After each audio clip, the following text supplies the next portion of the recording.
Hello everybody and welcome back to Suzerain. So in the last episode we finally got to one of our political strategy meetings. We decided what we're going to be doing as far as the Constitution and the country goes.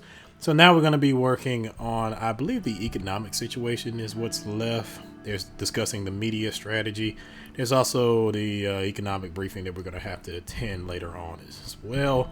I don't think there is any other major issues right now. Let's see. Yeah, there are no other major issues right now. There's a report from Dare, increasing homelessness. Let's see what we got here.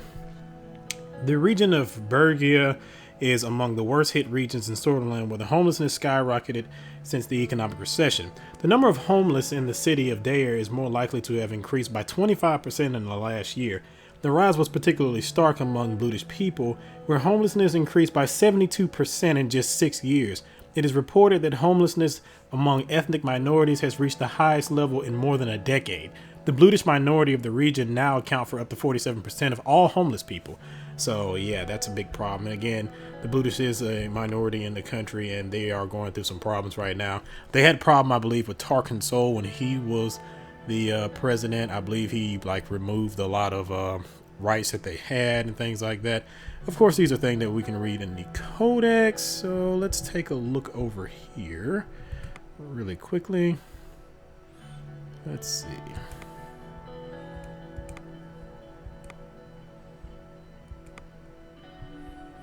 It probably would have been just easier for me to turn around and just go the other route.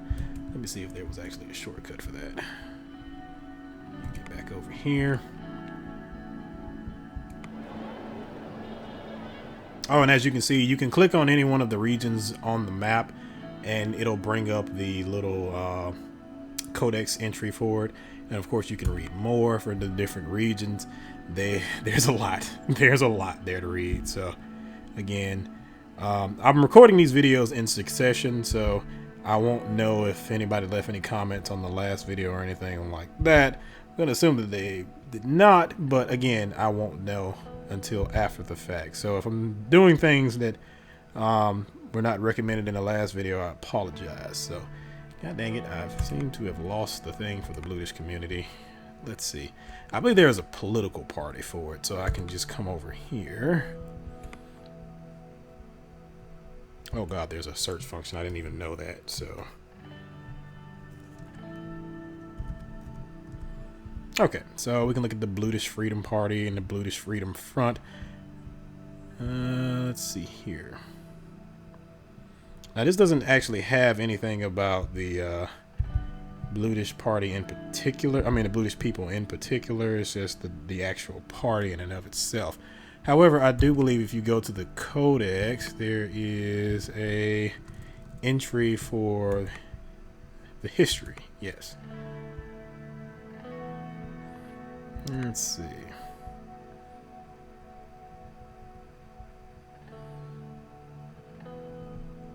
Is it the ism incident? Yeah, I think it's the ism incident. So this will actually go over what was going on with the Buddhist community. Again, I won't read all this because it's a lot for right now, but just know that the Buddhist community is a minority in here and they're having a lot of problems and you're going to run into this again. So let's go to the news and see what's going on here. Let's see. We have one from the Lechevan Times, one from the Geopolitical. I'm guessing this one is from the second one is probably from, oh yeah, so the second one is for this right here. I kind of wish there was a different tab or something like that for the news articles because it's kind of annoying to kind of have to scroll through and I can't figure out which one is first and which one is last. But yeah, it's just minor issues with that, but it's not an issue one way or the other. A committee for reforms. Speaker Gloria Torrey said that a committee which includes all three political parties of the Assembly has been formed for the preparation of potential changes to the Constitution.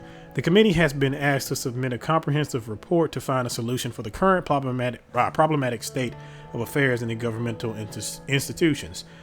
Tory said USP wants to appeal to the people of Switzerland to help in maintaining stability and order in the state. The details of the committee regarding its actual topics or its members have not been clarified. So this is going to come up at some point in time. So in the Lechevin Times, let's see here. Support in an assembly grows for campaign finance bills. So this is probably the first thing, if I'm not mistaken, that comes up. And it can kind of be this was kind of hazy to me the first time I did it, so I had to go back and do it. But a bill to change the criteria for the allocation of public funds to political parties is proposed by Representative Albin Cliven from the USP. The bill aims to change the criteria from the proportion of votes won in general elections to proportion of seats won by a political party in the Grand National Assembly. This would result in an increase of about 28,000 swords to the governing United Suzerain Party, which will benefit the most from the proposed bill. The new bill would give political parties an annual amount of 500,000 per member of assembly. So basically, I think in relation to, again, American politics is all I know. I don't think we actually fund our political parties. You have to do the funding yourselves. I do think that if you get over a certain amount of signatures, you can get a grant or something like that. But, here in the United States, we have an unlimited amount of money as far as political parties and stuff like that goes. Now, as far as like donations and stuff, it depends. So like, say, for instance, Michael Bloomberg, for instance, when he ran for president here in the United States, it caused a lot of problems because he essentially has an almost unlimited amount of resources because he's a billionaire. So he can tap into his funds. I believe there was an article on 538 that said that he spent about $1 billion on his campaign. And you would think that like it depends, like as far as who would get elected, it would depend upon, who gets the most, who's the most charismatic or anything like that.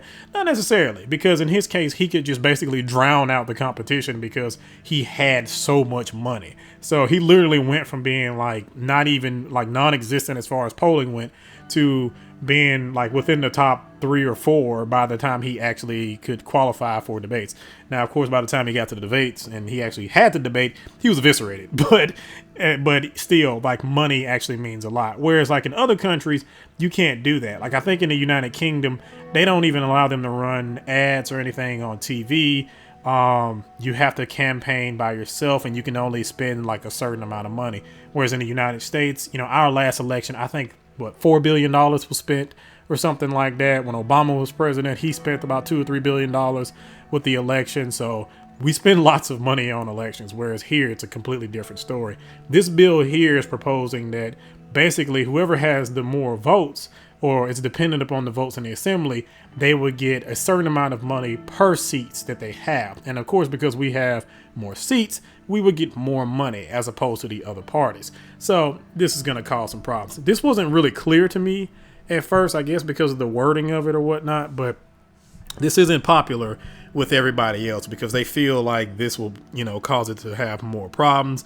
The other parties won't be able to be on a fair ground because, again, they will have less money to operate with. So, yeah, I think I would kind of like an option, if we could have something like here in the United States where we could just have unlimited campaign funds. And of course, it would change depending on if, you choose to have a wealthy person, a middle income person, or a person that comes from a low income background. It basically would mean you would rely heavily on this campaign fund. But again, I think if I'm not mistaken, the game is only over 4 years. So we're probably not even going to get to the next election. Would be nice, but I'm guessing maybe that'll be for part 2. Anywho, running my mouth again. Geopolitical. So let's see what we got here. Rumberg coming south, our lovely neighbor in the north. Our foreign policy analysts who are reviewing the recent aggressive military and diplomatic developments of Rumberg have come to the conclusion that it is highly likely that Rumberg will keep trying to push further south, threatening the territories of Swordland, Wayland, and possibly Agnolia. The annexation of Dome many decades ago was just the beginning of Rumberg. Rumberg seems to be on a quest to secure all strategic resources in the East Maricopa. So, as far as an analogy for Rumberg, like I said, they seem like they kind of are an analogy or kind of a reference to how Belka is in Ace Combat. Again, they're always in the stuff. They're always causing problems. I think in Ace Combat, Belka is responsible for like 4 or 5 different wars or whatnot. And it seems like this is going to be the case with Rumberg. Also, in the last Ace Combat 7, there's Arusia. They're the ones that's kind of starting trouble, even though they don't seem like they don't seem like they think that they're unjustified in their reasoning. But yeah, they're causing problems in this. But if you also look at Belka and Ace Combat, they are a reference to Nazi Germany. So that could also be kind of a reference too, because as we know, Germany, I think they annexed Poland, if I'm not mistaken, first, and then it was kind of a steady aggressive thing going on from that point on. Now, of course, Germany didn't have a king or anything like that at the time, unless you go back to when they were the Second Reich, if I'm not mistaken, during World War One. But even then, I think it was the chancellor had more power at the time, not actually the king and stuff like that. So, but again, I'm foggy on my history, so don't quote me on any of this. Anywho, back to the game. So we will go ahead and proceed on to our next meeting, which was, well, let's read this report. Public opinion report. People's views on the need for democratic reforms in the government structure has changed over the last decade. Leader of the People's Freedom and Justice Party, Franz Richter, reformist propaganda have resulted in a massive increase in the demands for democratic reforms. It is estimated that currently 55% of the population supports reformist idea. So, while that's not a huge majority, that's a pretty nice amount. So you could probably still sway people's opinion depending upon certain things. And I'm sure with things like a unruly neighbor in the north with Rumberg and other things like that might cause some other strife to kind of shift that opinion. So, yeah. Let's go ahead and move on to that economy briefing. Simon Hall, Gus Manger, and Lilius Graf arrived in the cabinet room for our scheduled economy meeting. Behind them were two assistants carrying a heavy projector. They waited by the door while the ministers entered. Lilius and Gus were in a heated argument. Gus, do you really think that such an economically advanced area is more in need of investment than Auckland? If you remember, Auckland was the one that said it was pretty rural and it was suffering from not having good infrastructure in the last video. Lilius was the most powerful and prominent woman in Sutherland. She had a motherly tone and a keen eye for the details, especially when it came to internal matters. You surely must recognize the unemployment crisis the Greater Holsard and Gelsland regions are going through. These are areas of our economic heartland. Gus was well connected and always known for getting things done. He wasn't the niceties person and went straight to the point. Simon stepped forward while the two ministers were raising their voices in discussion. Good morning, Mr. President. Yeah, thank you for noticing me here. Good morning, everyone. How are you? I'm very well and motivated, Mr. Rain. It seems our ministers are feeling the same. Just as expected. How's it going, Gus and Lilius? Actually, I'll go ahead and say I can clearly see that. What was this discussion about? We were having a discussion about the infrastructure plans. If I may, I would like to talk to you about the... Simon interrupted. We will get there, Gus. No rush. First, I would like to conduct my economy presentation. Okay. So Simon Hall is the Minister of Whole. Simon Hall is the Minister of Economy. Gus Manger is the Minister of Rural Development. Lilius Graf is the Minister of Interior. I think we have an Interior Department in the United States, but I think that would be more like, oh God, what's that department? I think it would be Secretary of Housing, if I'm not mistaken. It's whatever the department Ben Carson is in charge of. Can't think of it right off the top of my head. I'm interested in what Gus has to say. Oh, wait. Well, sure, I'll let him begin. Before we begin, let's not make our two assistants wait any longer. He turned to his assistants waiting by the door. They were now visibly struggling to carry the heavy projector. Please place the equipment right there. His fingers were pointing right below the painting of President Soul. The assistants placed the projector next to the table and installed a white screen on the wall. Thank you. You can leave now. The assistants left the cabinet room. Simon started looking for his slides. He always carried documentation around with him. Wait. I waited patiently. Simon, what happened to the new police station construction in Estord?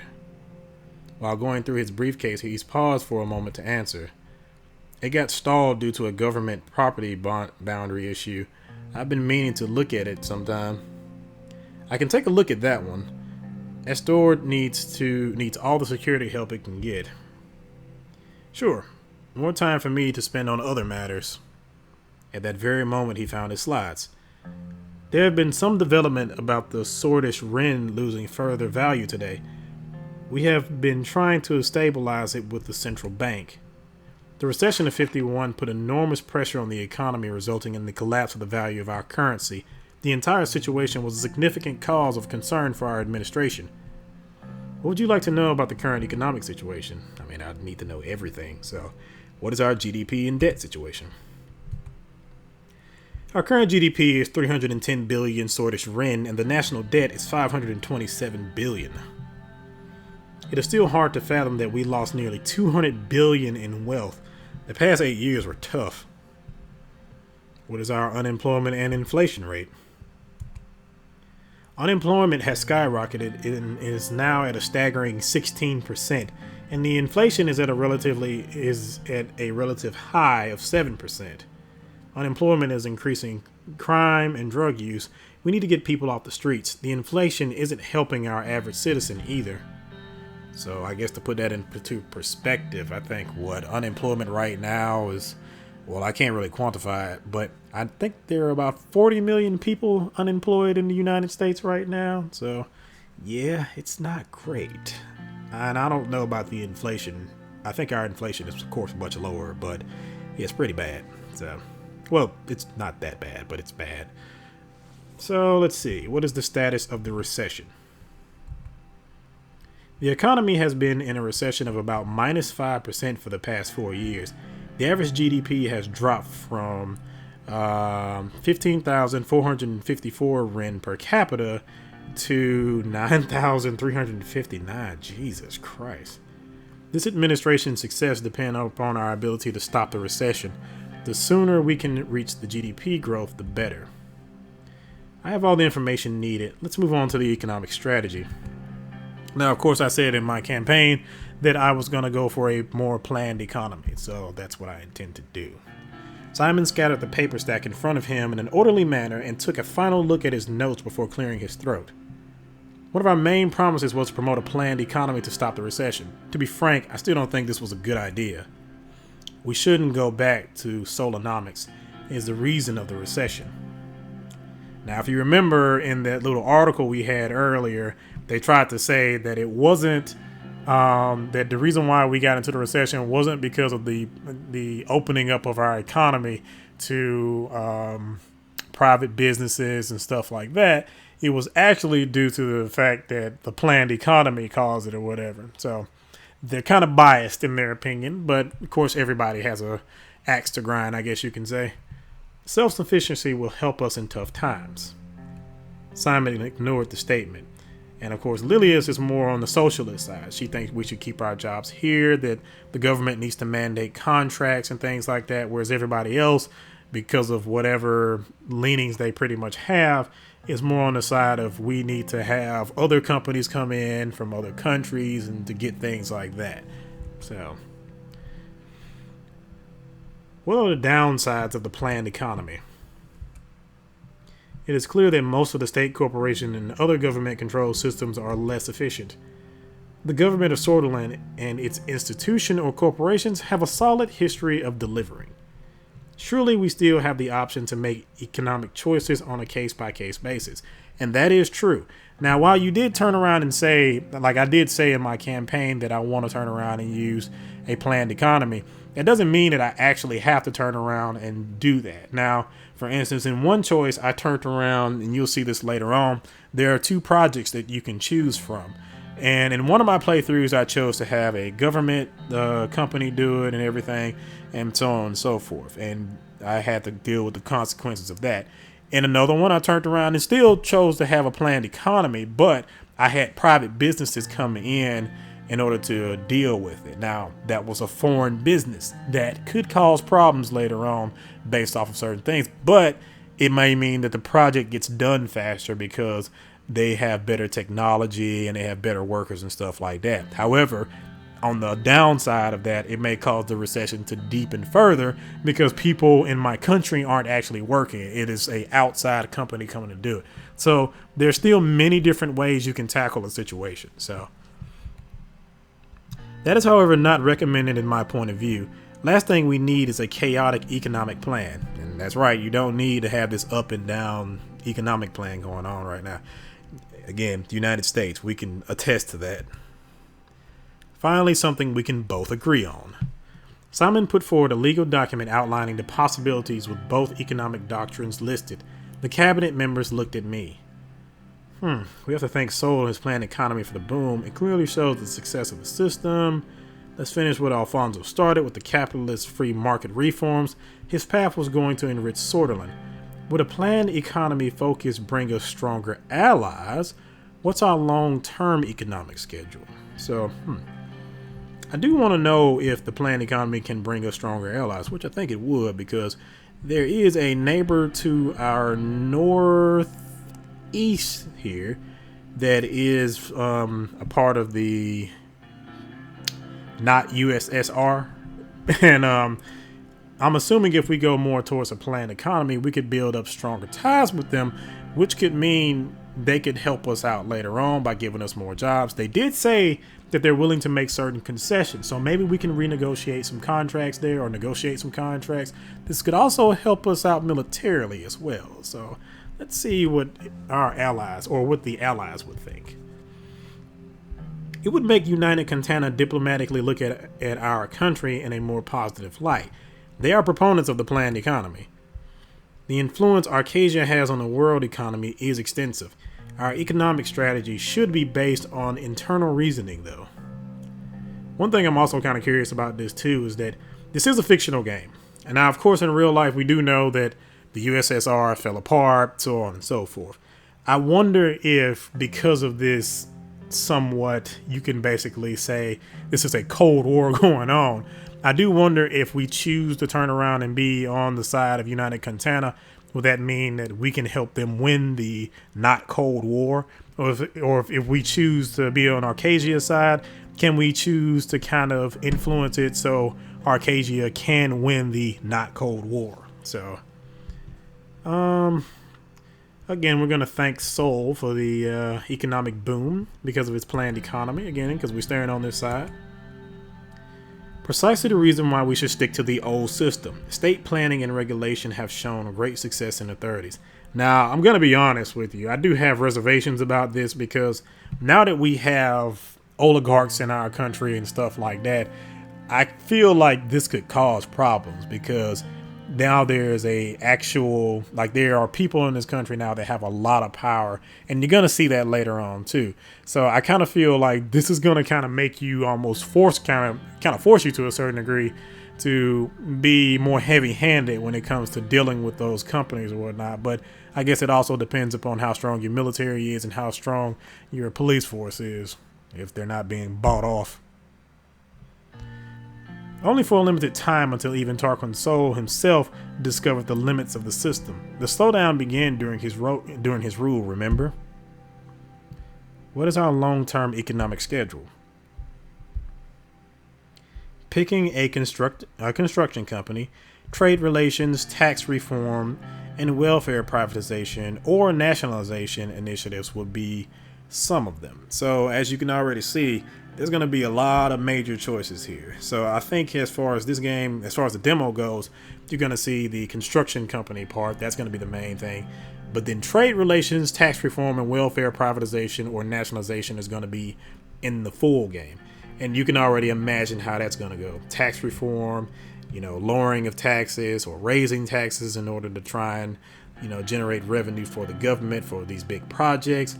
Welfare privatization or nationalization, where you have a Medicare for all type system, if you will say, or In the UK, they have the oh god, I forgot what it's called, but they have universal health care in the UK. It's a little different from other countries, like in France, where I think in France they have universal health care, but it's not necessarily completely controlled by the government. There is another there are companies, or there is an alternative to government health care, but it is essentially universal health care. Most countries have that.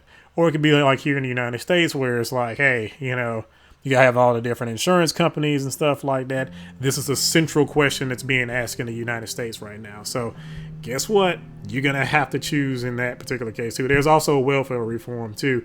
And I'm pretty sure that's going to be a big thing too. Because again, that's also a huge problem here in the United States with Medicaid. It's a lot of money and so on and so forth. Again, trying to stay away from that, but just want to give you some references here to how this relates to real life. We must choose wisely and remember that the free market economy in all forms is the future of the world. I wouldn't be so sure. What are your thoughts, Mr. President? Let's see. And as you can see, there's a couple different ways you can go about this. So, let's see. Critical institutions must remain in state control. We must be fully responsible in delivering services. We should look at opportunities like privatization to create financial resources. A market economy doesn't require as much guidance and could help us attract foreign capital. It's hard to fully agree or disagree with these options. So you can have many different ways. You can either be like, again, here, like in the United States, where we are primarily capitalist, but it doesn't mean we have to be completely capitalist. Or as in it is in Europe, where they have more social, I think it's called social economic market systems, where they are not completely socialist, but I guess you can say they have a sandbox which you can play in. But if you go outside those lines, you will be struck down. I mean, for instance, here in the United States, we have companies like Facebook and Amazon and things like that. They are huge companies, huge companies that have a lot of influence on our politics and how we do things in certain areas and stuff like that. Whereas in the UK, those companies probably couldn't even exist, or overseas in Europe, they couldn't even exist in the first place because they have way too much power. Like if you look at a company like Amazon or Apple or AT&T, for instance, AT&T started off as Bell South.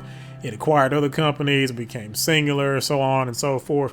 Like those type of companies could not exist overseas because they just have way too much power. They wouldn't be allowed to exist in the first place. So yeah, that's going to be a thing. But I'm going to choose to have critical institutions must remain in state control.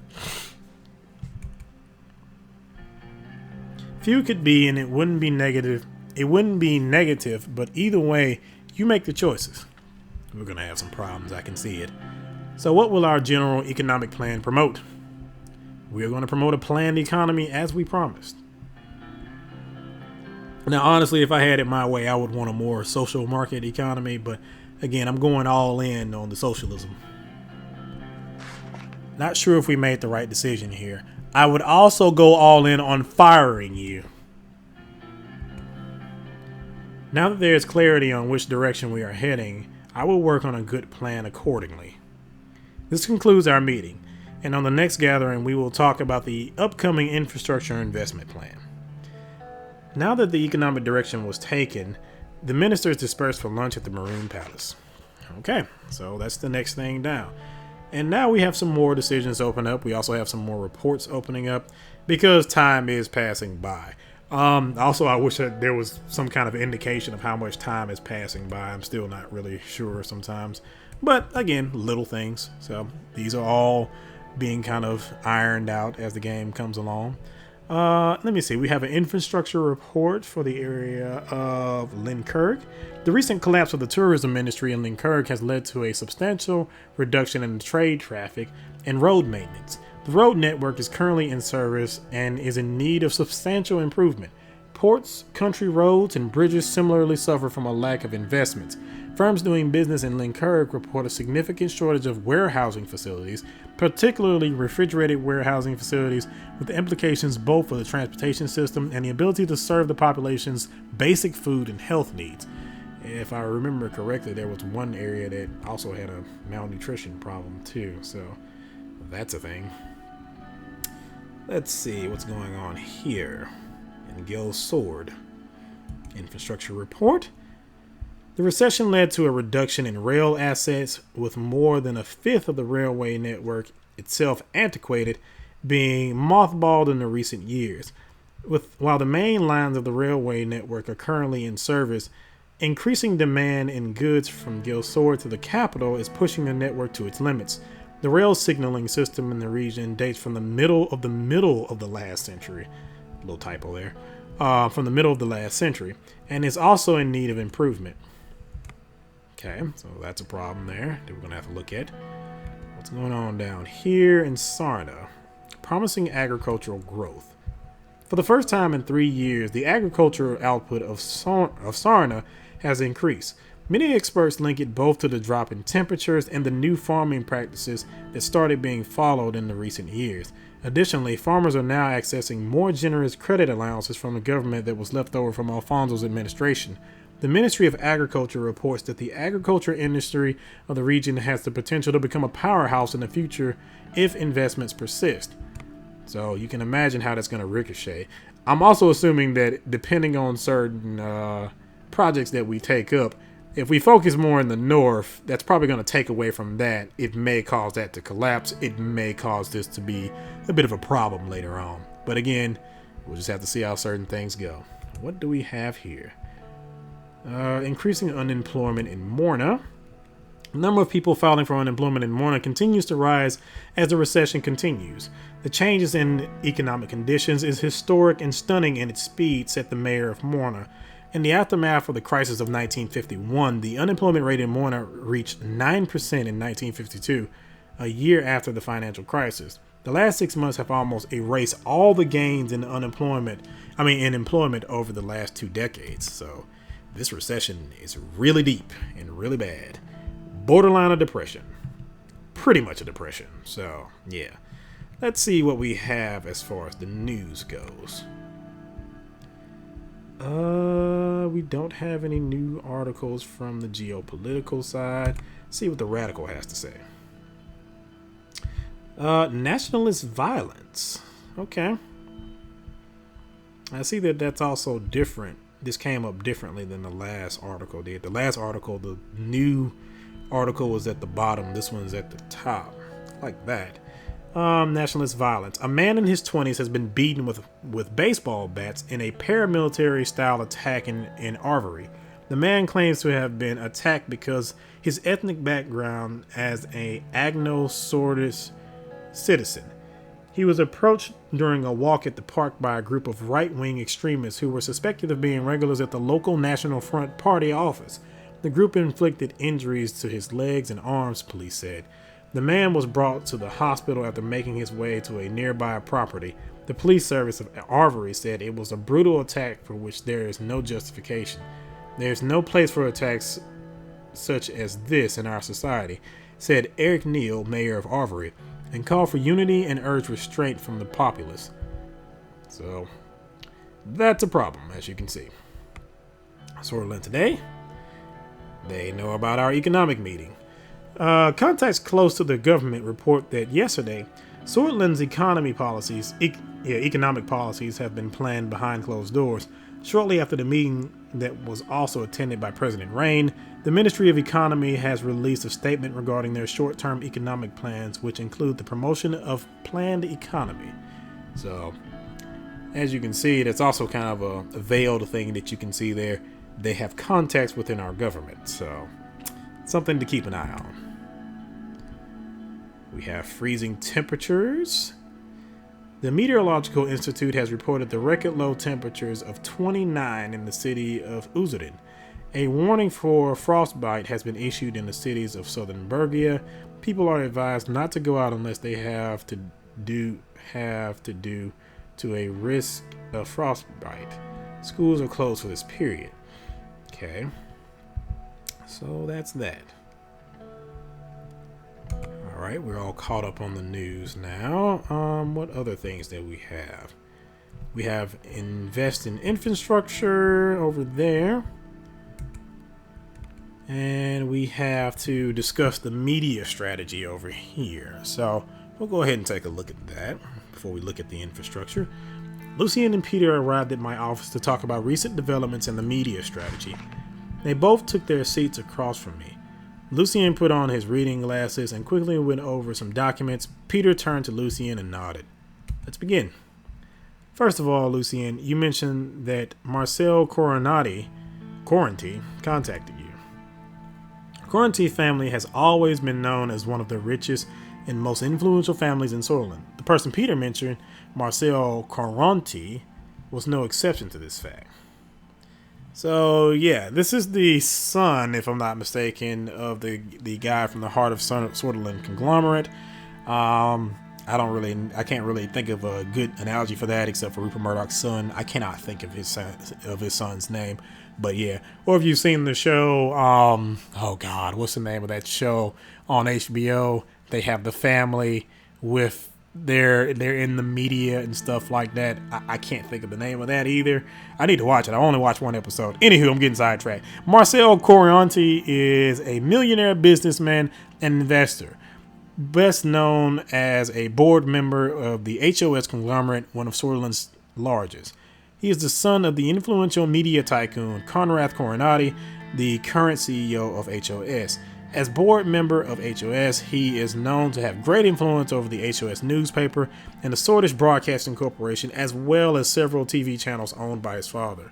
I guess you could also say there's kind of an analogy there, or kind of a real life equivalent to Sinclair Broadcasting. They own a lot of local networks here in the United States.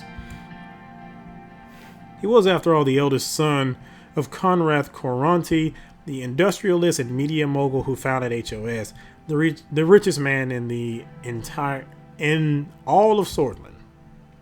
Lucien turned to me. I wonder if we're going to meet any other family members from there too. Because, I mean, real life, I think there are a couple members of the Murdoch family that are not too happy about the way Fox News and other parts of the Murdoch brand, I guess you can say, handles itself. But it might be interesting if they have like another family member who's a little bit different of opinion than the son. He has offered to meet with you, Mr. President. What does he want?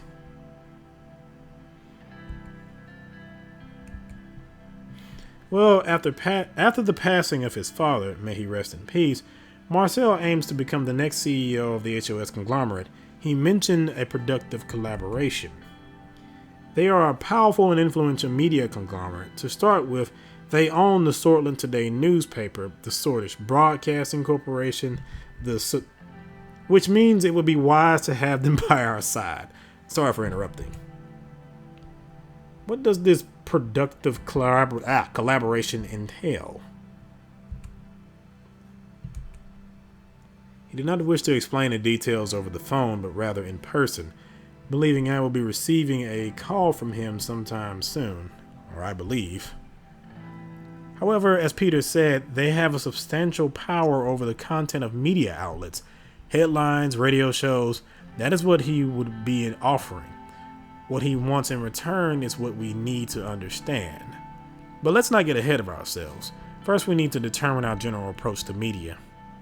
I have far less expertise in the matter, but very interesting arguments were made by Lucien at the preparation meeting yesterday. There are two ways we can approach the media. One of them is by influencing it, which has clear advantages, and the other one is keeping it independent. Now, this is a bit of an interesting one because while Coronati seems like he could fall in the category of being a part of one of the three factions, the old guard, the reformers, or what was the other one? The oligarchs. He seems like he could be a part of any one of those three factions. He also seems like he could be his own faction in and of itself, because you'll notice that while he wants certain things that does fall in line with certain other factions or a particular faction, again, it seems like he could be his own thing. So But I guess once again, this all kind of depends upon how you wield your power as president. Who knows? Perhaps maybe in the end you could just say, screw it. We're just going to have state television, state run media and things like that. Or perhaps you could turn around and say he can just say whatever he wants to, and that'll be the end of it.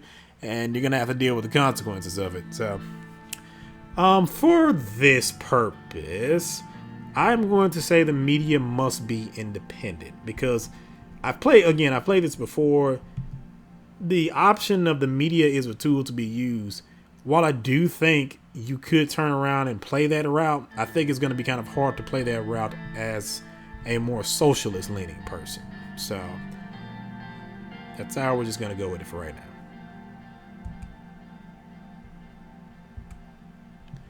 Ideally, yes, but an unpopular leader will not be able to pass even the easiest reforms.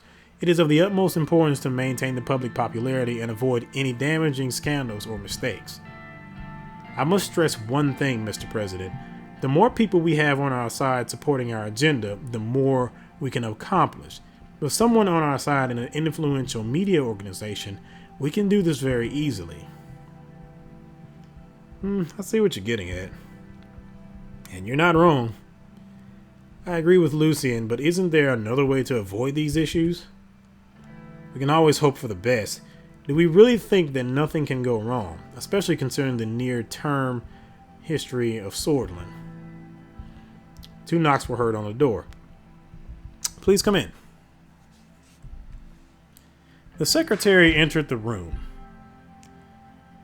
And this is my lovely secretary, Livia Suno. And of course, even she has a little blurb here.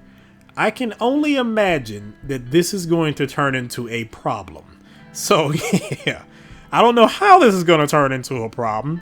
Whether we go the Bill Clinton route or something like that, I don't know. I could see this turning into a problem. So, because again, I saw in the developer notes, or I saw the developer mention somewhere that there is consequences for in the beginning if you choose to have a bad relationship with your family. Who knows? Maybe you might turn around and decide, hey, the secretary looks nice. And again, if you live in the United States, you know how secretaries always end up as far as politics go. There's a long history of that. Anywho, excuse me, Mr. President. Mr. Galati's secretary has been calling me and wanted me to relay a message. Marcel Coronati, the new CEO for HOS Conglomerate, is on the line for Mr. Galati. Well, the ball's in our court now. Would you like to talk to him, sir, or would you like me to?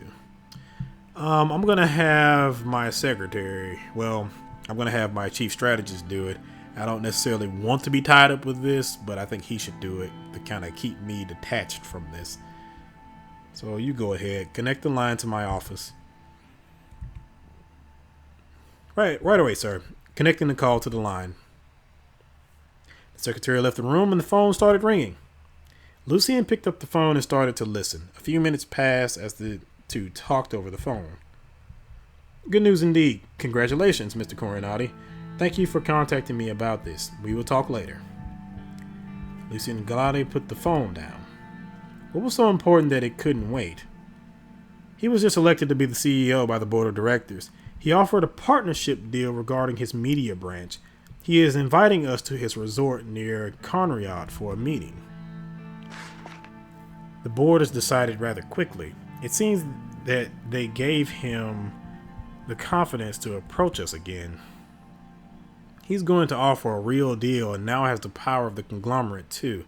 The choice is up to you, Mr. President. I can set up the meeting soon. Let me ask my vice president what he thinks. I must say that I am torn. If he has become the CEO, then he has an enormous amount of influence now. On the other hand, do we want to privately meet with someone we don't fully know? The meeting would help us figure him out. We could still say no to whatever he offers. Now, typically I always choose to take this meeting. However, I think this time I'm going to reject it because I feel like there's nothing good that can come of this. and we're probably going to have to battle them one way or another. So I might as well just go ahead and start. I do see the advantages of going ahead and at least talking to the guy, but I feel like you going to talk with him right off the bat puts you in a bad situation. He's in charge of the media. He can explain, he can, set this up any way he wants to. So I'm not going to associate with a media mogul. Reject the offer. That is a clear no. Very well. I hope we've made the right call. Well, that makes things clear. We should focus on other things anyway. Lucien looked at his watch. Looks like we ran out of time for today. We will continue where we left off later. Thank you for your time. See you soon, gentlemen. I'm not going to be a douche to Lucien. Lucien seems like he's pretty smart, and he seems like he knows his way around these politics, and he could be very, very good or very, very bad, depending on how you choose to go about things. We're already getting the attention of key and potentially dangerous figures. So yeah, things are starting off lovely. Okay, we have a campaign finance bill we need to look at. We need to read this report. Party committee report. What is this about? The Reform Committee reports that any potential change to the Constitution with the direction of the reformers will likely result in strong opposition from the National Front Party. The members of Assembly in support of such direction seem to be in great numbers and possibly make up a majority in the Grand National Assembly, while most members of the United Sutherland Party seem reluctant about supporting such changes. So we're going to have to win over our own party, and we're also going to have to not piss off the National Front Party, who has about 40 votes, so that's still pretty strong. They could cause a lot of problems, and they could probably cause a lot of problems within our own party. So that's going to be a thing. Great. Please go over there. And now we have to invest in infrastructure. So, I think this video, I guess I can go ahead. This will be the last thing I'll do in this video. Let's go ahead and look at this. Okay, so this is different. Oh no, this isn't too different. This is pretty similar to what was in the original demo. The Ministry of Economy has put forward 2 bold plans for the mega infrastructure projects that would help with the economic recession in the long term. Investing in projects of this scale will take up some portion of our budget, but could prove worthwhile if accomplished successfully. So, yeah, this was changed slightly, where essentially you could choose either to invest in a mega infrastructure project or choose not to. The thing that they didn't tell you about, though, was that if you chose to invest in a project, it does take 1 away from your actual budget. And as you see, we have a budget of 3, so we could do a lot with that. But at the same time, if I also remember correctly, the budget went down over time based off of certain things in the country, so we're going to have to be careful of that. But I will choose to invest in a mega infrastructure project. So there's that. And now we have the government budget decrease. And we have to decide. We have to attend the infrastructure meeting, and that's where we actually decide which one we're going to get into. We have the campaign finance bill. What else do we have? We also have some news articles. Okay, now before I jump into this one is it's not really long, but there's a couple parts to it. So I'll jump into that one in the next video. But for now, I'll jump into the campaign finance bill. But first, let's read these news articles. We have 2 from Sutherland Today, 2 from The Radical, and 2 from Geopolitical. So let's see what we got. Conrad Coronati passed away. The first and most important modern entrepreneur of Sutherland has ever seen has sadly passed away today. People looked up to Conrad Coronati as a figure of success, respect, and wealth. After his immediate passing, his son, Marcel Coronati, took over his title as the new CEO of the Heart of Sutherland conglomerate. And as you can see, we can click on that, and that gives us an article about the Heart of Sutherland. That's what I was looking for earlier, and I could not find. Maybe it updates over time or something like that, or maybe I was just looking in the wrong spot. Very much a possibility. Okay. That's all we got there. The Radical. They are not happy with our glamorous inaugural ball.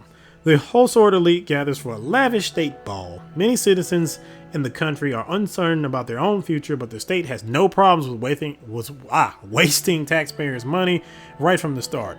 We demand that these traditions of wasteful nature will become a thing of the past once the president settles in. The team here at The Radical will keep fighting for a better tomorrow for all. So, and as you can see, you can look at The Radical and see what their whole deal is. And geopolitically, let's see what we got here. We got Sortland's regional trade. As the Rain administration starts its first term, there is a question in all of our heads. What will be the regional international trade policy? Due to the strategic geopolitical location of Sortland, historically Agnolia and Wayland have been natural trading partners. Depending on the direction of the Rain administration, we think it's likely that a new trade deal will be brokered with one of these partners in the near term. All in all, regardless of which trading partner the administration decides to go with, one thing is for sure: regional trade will boost the economy. The real question is, which country will President Rain go with? So, if I'm not mistaken, I think Wayland is a little bit more socialist and Agnolia is more towards the capitalist side, or they might be both capitalists now, and there's more so just Volksland, and I think that might be it. It might be Agnolia and Volksland who are more towards the socialist side. But yeah, that's our news right there. And we're also going to deal with this campaign finance bill. So these things are going to come up. And here we go. The Grand National Assembly of the Republic of Sortland at the first session, this campaign finance bill, because that is really tiny and I cannot read that. So let's see. Oh, I can hide it if I want to. All right. Campaign finance bill. The criteria for the allocation of public funds shall no longer be according to the number of votes won in the general election by a political party. The new criteria for the allocation of public funds shall be the proportion of seats won by a political party in the Grand National Assembly of Sortland. Political parties shall receive an annual amount of 500,000 Ren per member of assembly. This results in a doubling of the USP election budget and a slight increase in the other parties of the assembly, while effectively removing all funding from parties that are below the 10% threshold. So if you wanted to get rid of all the other parties, you pretty much could just sign this. But again, we're trying to be more reformist. I am going to veto this. And that's our first major decision as president. And now we can see the consequences for that. So, the whole sort post. President vetoes bill. The campaign finance bill has been vetoed by President Rain after its approval from the Grand National Assembly by majority vote on Friday following a 3-hour debate. Franz Richter, who also objected to the funding package, saying it contained too much unfairness in the allocation of the budget, also sought to delay proceedings by demanding a formal recorded vote, but was overruled. The bill passed the assembly but failed to become law by President Rain's decision. So, he's happy about that. And at The Radical, let's see what they have to say. Unfair campaign finance bill crushed. A new bill that further expands on the unfairness of our election system has been approved by the Grand National Assembly and was later vetoed by President Rain. Rain deserves credit for crushing the undemocratic proposal, even though it came from his own party and benefited himself. The bill sought to change the rules of eligibility of the public funds that are reserved for every political party in Sortland. It eliminates every party from eligibility to funds apart from the 3 that are currently in the assembly. The insane proposal would have also resulted in the governing United Party of Sortland shares from the funds to increase double. Luckily, President Rain showed us that he can go against his own party when it needs to be done. So they're happy about that. And again, this is more of a left-wing paper, so that will kind of appeal more to the left-wing parties and stuff like that. Also, if you remember, the 2 parties that were at the bottom, the Communist Party and the Workers' Party, I think they were the Workers' Party of Sortland or the Workers' Party of the Bluish folks or whatever. They both had just 10 seats, so that's 20 combined, but they themselves only had 10. They wouldn't have got any funding from this, and it would have made it even harder for them to have political support. So they will probably be happy with us. Maybe we can work with them too. It wouldn't be as easy as working with, like, say, the National Front. But again, the National Front is kind of right wing, or very right wing. So maybe you don't want to work with them. Anywho, that's all we're going to deal with for today. In the next video, we'll start dealing with the infrastructure, and I believe after that there's another major event that's going to happen in the whole sword. But we'll deal with that in the next one. Again, if you like the video, please like it. If you want to see more of this, just let me know. Yeah, I hope you're enjoying this. If you're enjoying the channel, please subscribe. There's plenty of content on here for you to check out. If you want me to play more games like this, let me know. I have a lot of games like this that I would be more than happy to play on the channel. Again, I told you I played China Mao's Legacy. It's a great game. I really like it. That developer also has several games out. I think it's Kremlin Games. They have a lot of games out. What were the other games? I think it's I can't pronounce it. Ostalaga, the Berlin Wall. They have Crisis in the Kremlin. There's a lot of games they have over there political wise. There's Crusader Kings. I told you I play that a lot. Stellaris, I play that quite a bit as well. Democracy 3, I have that as well. There's a lot of games that I have as far as politics go. But again, as far as like being in control like this, there isn't a game like this, and I'm really hyped about this game. I really can't wait to play it. I think I'm supposed to be going back to work here in a couple weeks. I'm praying that this game comes out before I go back to work. But yeah, just let me know what you think. If you want me to play more games like this, let me know. If you want to see more of this content, let me know. If you want me to play different routes, let me know. But just let me know. Anywho, have a good day. I'll see you in the next one.